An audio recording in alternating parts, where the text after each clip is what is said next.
দারচিনি, গোটা লঙ্কা, পেঁয়াজ দিয়ে এটা পেস্টটা হচ্ছে। আদরক রসুনের পেস্ট দেওয়া হয়ে গেছে।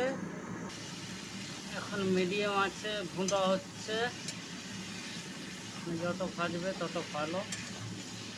এটা খাসির কচুরি তো,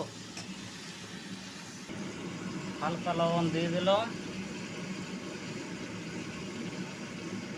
টেস্ট অনুযায়ী।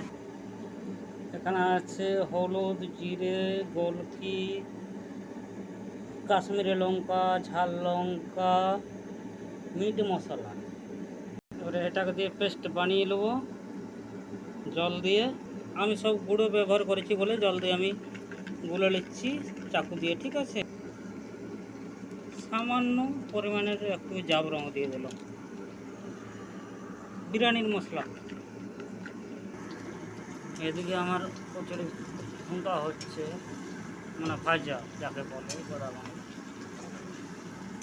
চলছে। এখান থেকে তেল বেরিয়ে গেছে, আর 2 মিনিট বাদে মশলা দিয়ে দেবো। মাংস থেকে তেল ছেড়ে গেছে, আর মশলাটা আমি দিয়ে দেবো।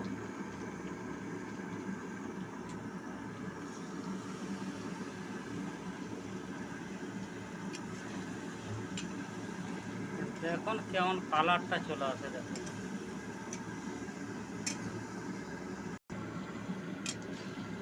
এখন তেল ছেড়ে দিচ্ছে আস্তে আস্তে। যত ভাজবে তত ভালো লাগবে। টমাটার দিয়ে দিলাম। দেখো তেল বেরিয়ে এসেছে। ভালো করে ভেজতে হবে।